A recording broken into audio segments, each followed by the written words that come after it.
So for next patch, the tank race that I've gone with as my kind of 5th place. So we're doing the top 5. This is 5th. And this one is the Nord. The reason why this has dropped down from me, from 1st to 5th, I've got good reasons. First of all, it's mainly because of the rugged passive. So, resistance is 2,600 physical and spell resistance, down from close to 4,000 on the live server. So, the thing for me with the Nord is the fact that because the resistances have been lowered down, combined with the fact the champion points offer so many resistances, the value of the Nord has decreased quite severely.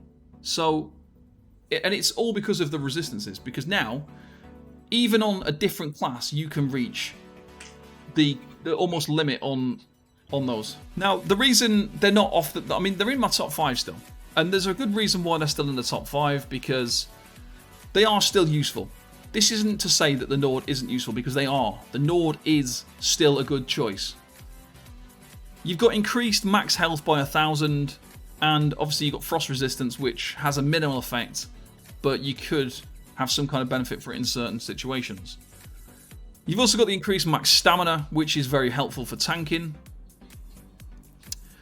And then we've got the ultimate game passive, where when you take damage you gain 5 ultimate, this effect can occur once every 10 seconds. Now, this isn't a reason to run a Nord. Let me just make this a real point, is when you choose a Nord, you don't choose to be a Nord because of this ulti gain passive.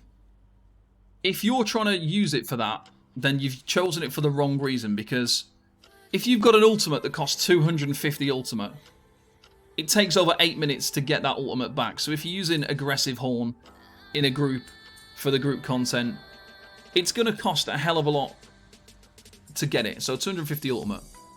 By having this passive, it takes over 8 minutes to get you free Horn by the extra benefit of having the Nord. So while you can essentially use the Nord for the ultimate as well as the other stuff, it's still useful. It's still a passive that's useful, but it's not the sole reason that you choose a Nord. Like, it's not a good enough reason to go, right, I'm going to pick the Nord because of the ulti gain. Because it takes so long to actually see the benefit of the ulti gain that it's not essential.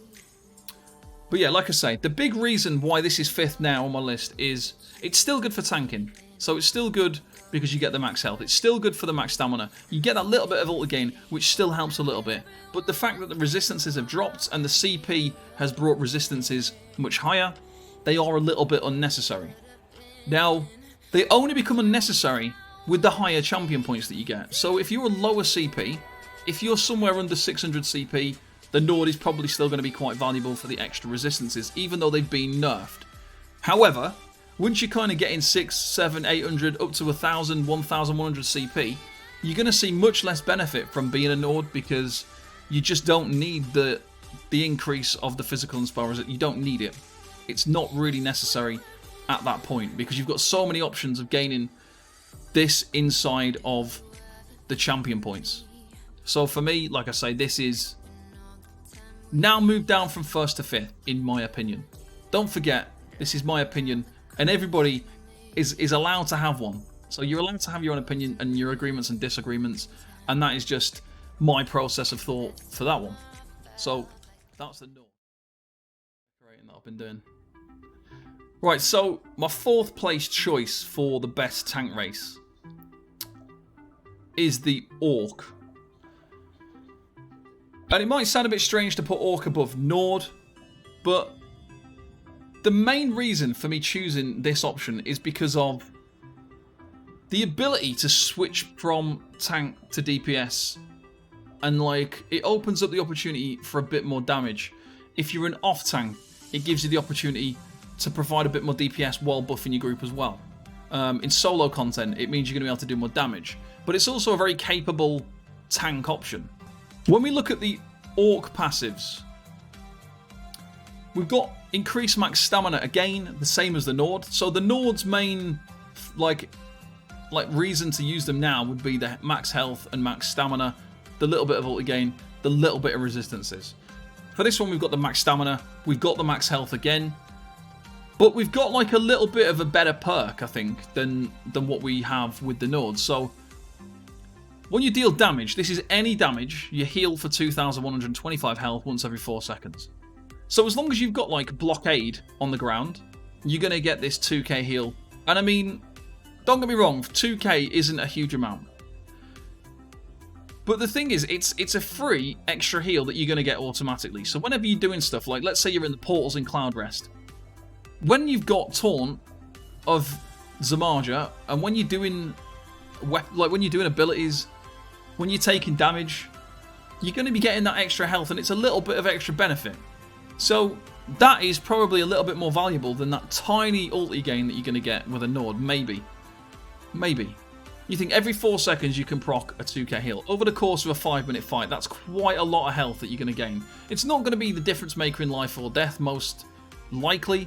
However, it could tick at the perfect moment when you're low health and you're about to take another little light attack that would hit you for death, and then you get the health tick, and it just helps you survive in time to get yourself a self-heal. So there's potential there for it to save you on the odd occasion. Very rare situation where you've took a big hit or so, and it ticks at the right time.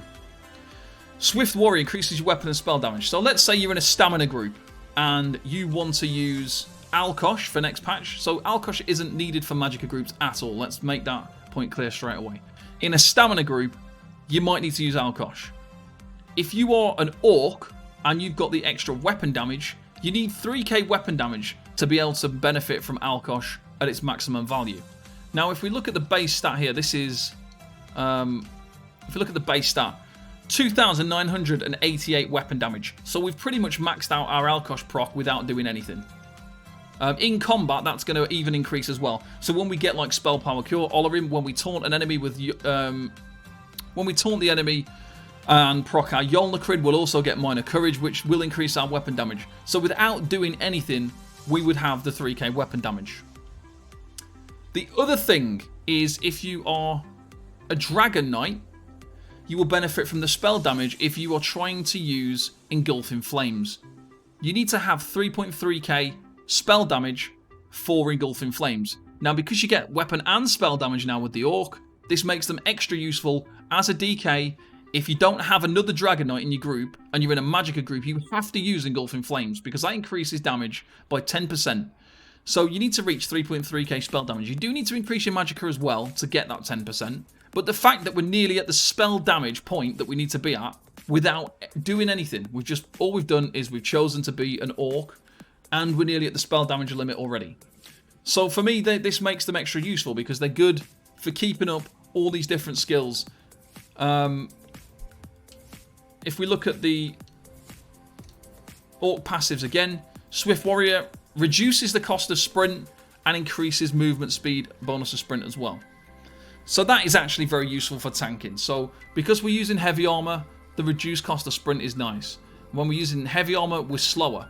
If we're in combat, we're in the fight with Zamaja and we need to run across the room. When we're running into ad pulls and we're sprinting, then it's really helpful. It's really helpful that we're able to get that extra speed. So for me, there isn't really many negatives to using an Orc in that kind of sense, because now we've got the weapon and spell damage, which can be useful for tank things that we need to do.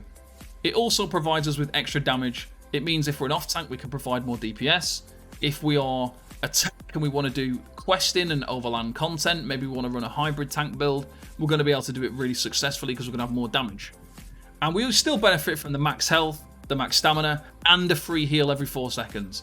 So the Orc for me is number 4, but it's really pushing up there now. I feel like it could be higher even, but it really is situational. If you're going to be damage dealing, if you're going to be using certain skills, that's when it becomes valuable. That's the only reason I haven't put it higher on the list, is because there's other things that are just more useful for everything. Whereas this is useful in really, like, if you're using Engulfing Flames, if you're using Alkosh, if you were an off-tank, if you're doing questing, like, if in those situations, this would be a very good option for your tank race. So there we go. That's number 4, the Orc.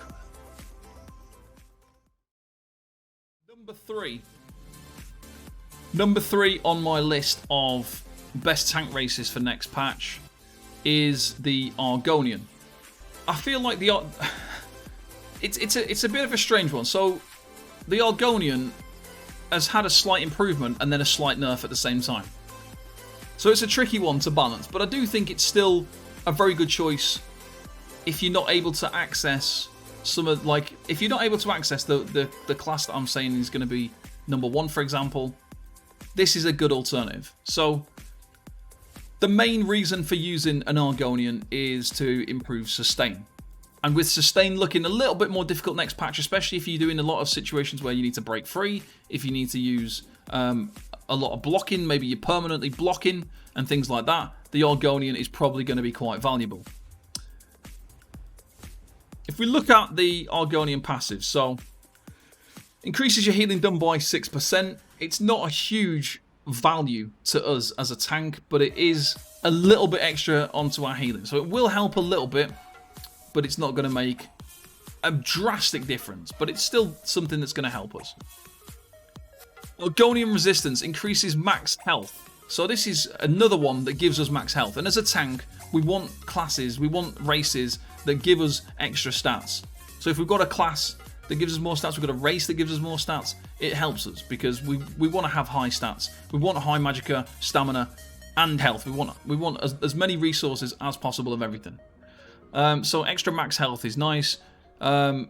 Disease and poison resistance is a bit, I mean, it can be useful in certain trials and certain dungeons, but not the most valuable thing that we need. Resourceful. Now, this did get changed from just magicka, and we now get stamina as well. So this is why it's kind of still really useful, because we've got an increase of magicka and stamina by 1,000.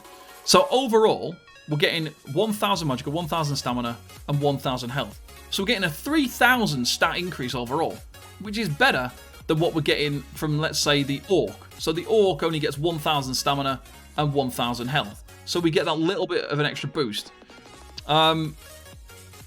The next thing really is for the sustain benefits. Now, when you drink a potion, you restore 3,125 health, magicka, and stamina. If you are not able to purchase something like the Imperial, or you really struggle for sustain and you block a lot, this is really good for beginner players. This is really good for players that are just starting out at tanking. It's a very good option because this will help you sustain everything. It helps you sustain all your resources, magicka and stamina. And now with the fact that you've got stamina included as well, it means that you can run better stats on your actual character. So because we've got a balance of magicka and stamina now, before we had higher magicka than stamina, so we had to waste points into stamina to boost up the stamina so it was higher than our magicka. So that when we use an orb, we get stamina back, because stamina is the vital resource, magicka isn't. Now we've got balanced resources, so we do need to still put 1 point into stamina to make sure it's higher than magicka, or wear a gear set that gives stamina, like Yolnacrin gives a 1 piece of stamina, I believe. So yeah, that means that our stamina is going to be higher than our magicka. If we were to use all tri-stat glyphs and use triune jewelry, and we were to put all our points into health now, we're going to have a lot more stats than you are with an Argonian on the live server. So overall, they're very good because they're very balanced in terms of their stats. They're very good because of they get so many resources back from... Sorry, they get so many resources back from the resourceful passive. This did get nerfed a little bit though. So I would probably consider these better if they didn't have that little nerf. And for me, it wasn't a major issue because it's still useful for the same thing. Like, you can use trash potions. Like, you could pick the potions that you pick up, the stamina potions that you pick up, you use them, and you're going to get magicka, health, and stamina back. So it's still kind of valuable, even if you don't have a lot of gold and you can't afford to use the main potions. You can still use looted potions and benefit from the resourceful passive. So it's helpful for new players. This is very much a great class, a great race for new players. And it's just because they've got such good sustain and balance now. There we go. That's Argonian, and that is my number 3 pick for next patch.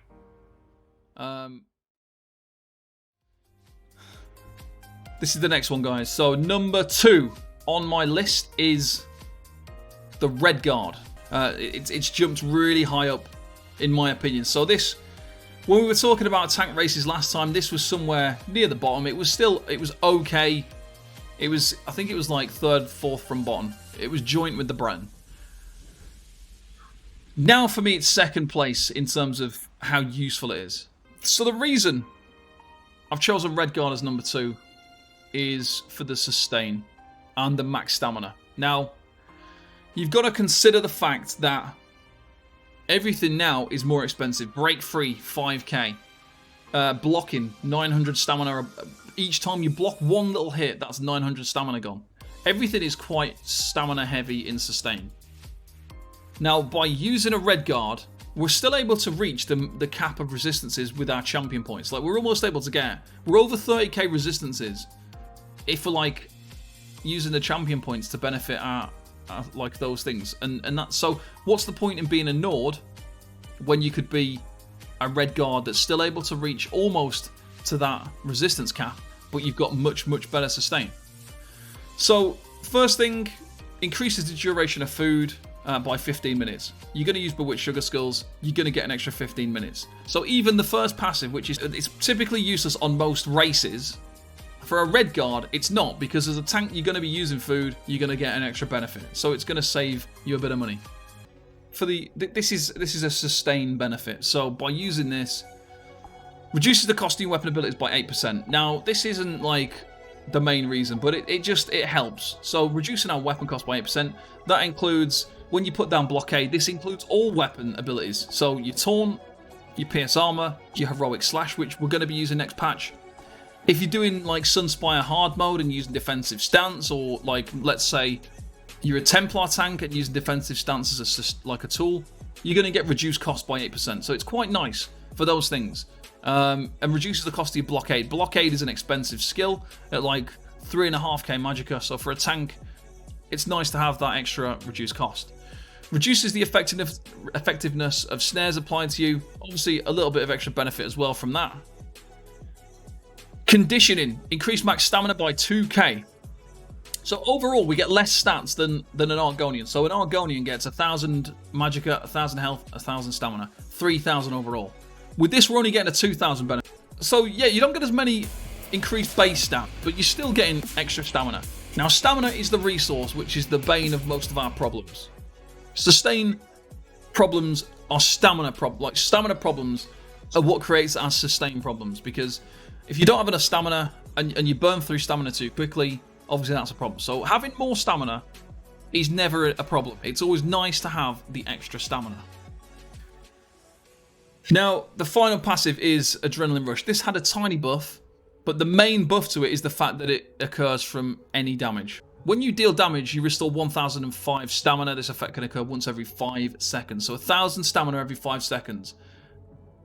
It's very, very, very nice. You just put down blockade if you light attack, if you bash, you do anything. When you cause any damage, you're getting 1,000 stamina back once every 5 seconds.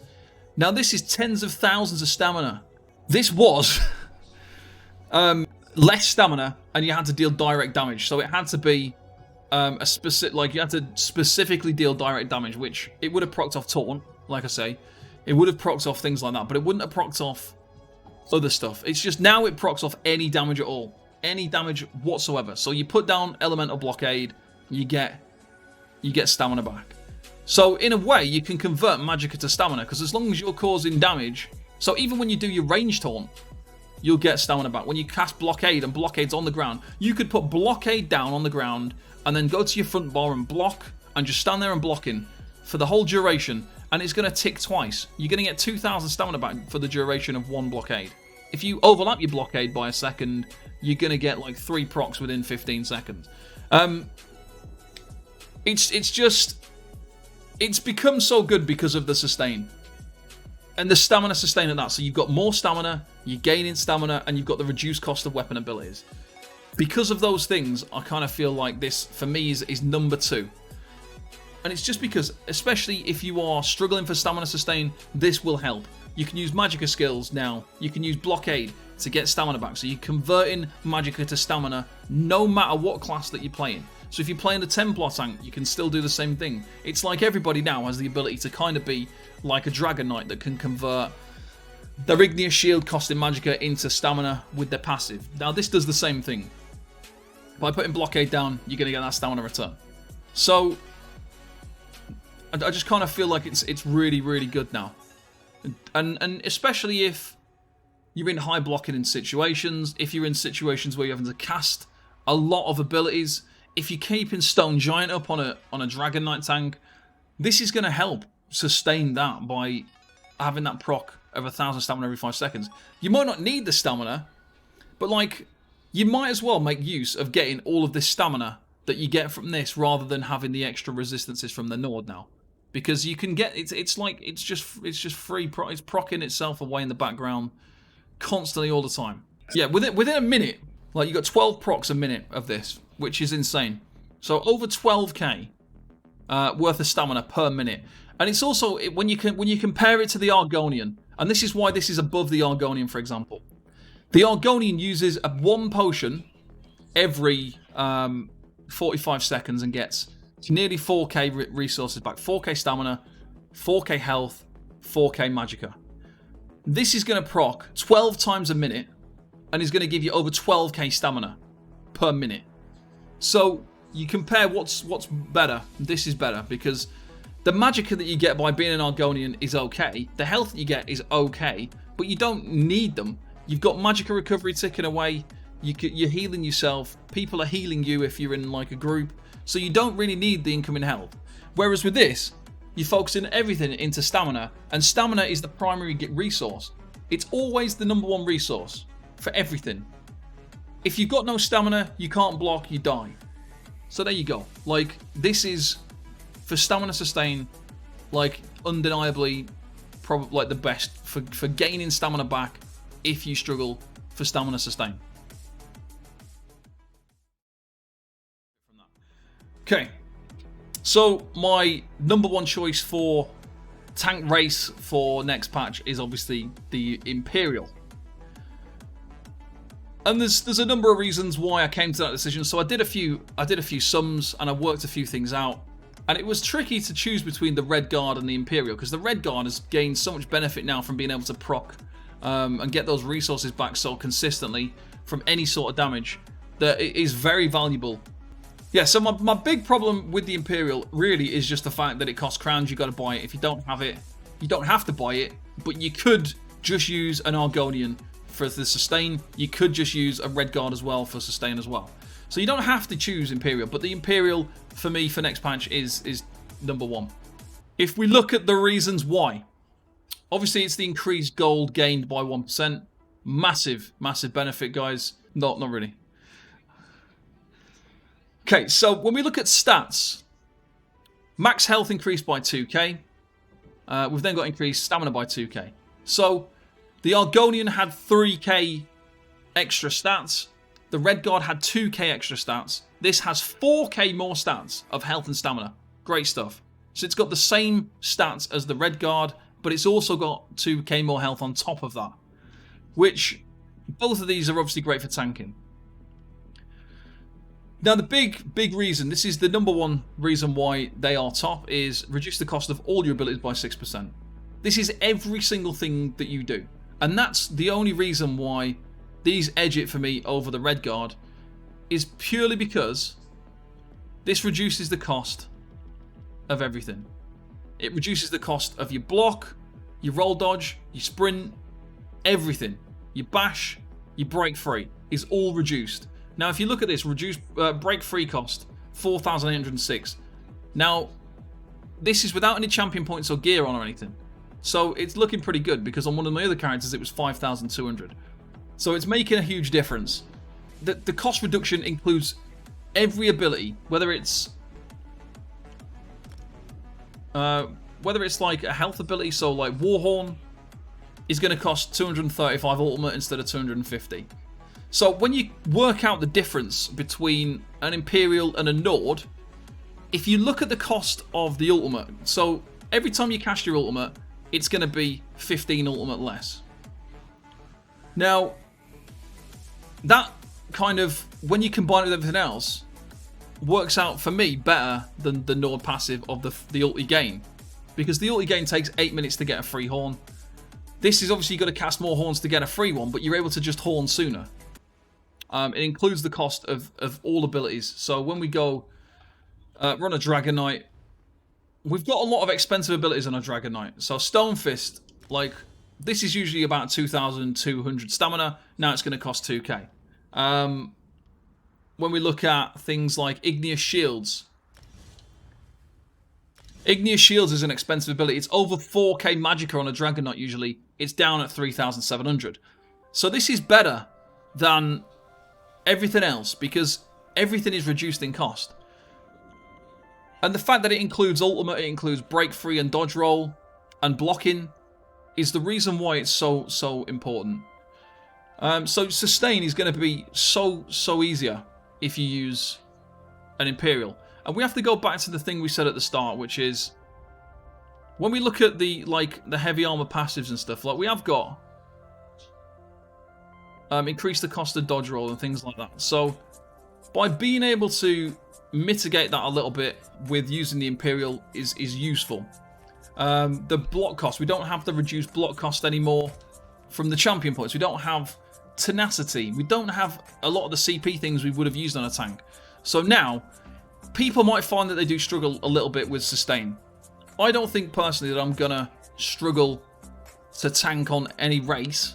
Like you can still choose whatever race you want. It's not the be all and end all of tanking. Like you're not gonna be able to not tank just because you've chosen to be a Breton. You can still tank with a Breton. It's just not ideal. And you're still going to be able to tank without being an Imperial.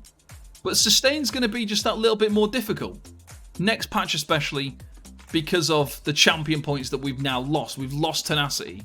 We've lost... block cost is a little bit more. Everything's a little bit more expensive.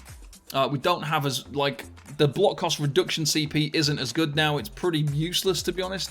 So, by using the Imperial, we're able to mitigate some of those factors that are coming into play now. And we're able to reduce the cost of our ultimate, which is also a very valuable thing. And they just give more max stats. The 4k max stats is huge. It's huge. So, if you are making a brand new tank, and you have a choice to make, the one thing I would say is it's not a make it or break it. If you choose a bad race, it's not going to prevent you from being able to tank. It's not a problem what race that you choose. If you want to choose something that's going to give you a little extra benefit, then obviously you pick a class that's suitable for the job you're trying to do. So if you know that you're going to be a damage dealer and switch to a tank, and then you're going to switch to damage dealer, and you like the option of switching between the two, you're obviously going to choose an Orc. If you are somebody who is struggling for sustain, and you've got the Imperial unlocked, or you've got the crowns to buy it, then go ahead and get the Imperial because they're very good. If you don't have the option of buying the Imperial, you don't have it, then obviously you're going to go for Argonian, or you're going to go for Red Guard. Red Guard is obviously edges it because it gains so many things overall. If you are a new player, and you know that you're going to be starting tank content early on, and you're going to be low CP, then obviously the Nord is going to be quite valuable at that point, because the lower the champion points that you've got, the better the Nord is. Just because obviously the less champion points you've got, the less that you can put into your mitigation, the less that you can put into resistances, and the more the Nord is benefited from that. But the later on that you get into the CP, when you start getting past 600-700 CP, the Nord becomes less and less useful in that situation, because more CP goes into resistances, less value to the actual Nord passive. So there you go. So that was my tier list, guys, for next patch. So like I said, number 5 was the Nord, number 4 is the Orc, number 3 is the Argonian, number 2 is Red Guard, and then number 1 is the Imperial. So if you are making a new tank, consider those things ready for next patch. If you are a Nord and you're worried now because they're not the best, don't start worrying about it, because you can still use a Nord. Like, they're not going to be useless. They're just less effective now than they were at the moment. Don't worry if you're an Argonian and you'd rather be something else, because they're still useful. They're just less effective slightly. And there's just things that are a little bit more effective. And you've got to remember that. And don't go wasting 3k crowns to switch race between like Argonian and Imperial, because there's going to be such little difference in reality, that the main reason that sustain becomes a problem is because people don't know how to deal with the fights. People block too much and people don't heavy attack. those are the main reasons why sustain is an issue. It's not because of your race, it's because you haven't learned how to play the fights effectively enough at that point. So just remember that when you are choosing something, is sustain, it comes in many formats. It's not just by changing your race from Nord to Imperial is not guaranteeing you sustain benefits. It means that it's going to make your life a little bit easier, but if you dodge roll like crazy, you perma block, and you spam loads of abilities, then you're still going to have sustain problems no matter what, because you need to know how to play fights. You need to block only when you need to, and you need to learn how to heavy attack at the right time as well. Don't forget, the golden rule for heavy attacking is to heavy after a heavy. Just always remember that. That's where sustain comes from, is heavy attacking. If you watch me do trials, you'll see me heavy attack quite frequently. When I do like a dodge roll, I'll gap close and I'll heavy attack and all that kind of stuff. So heavy after a heavy is the main thing you need to worry about sustain rather than race. Like, don't go changing from Nord to Argonian unless you really wanted to, or Nord to Imperial if you really, really must. Because all you need to do is just practice heavy attacking at the right moment, and the way we do that is to heavy after a heavy. So there we go, guys. That is my tier list of tank classes for the Flames of Ambition patch, which is out on the 8th of March.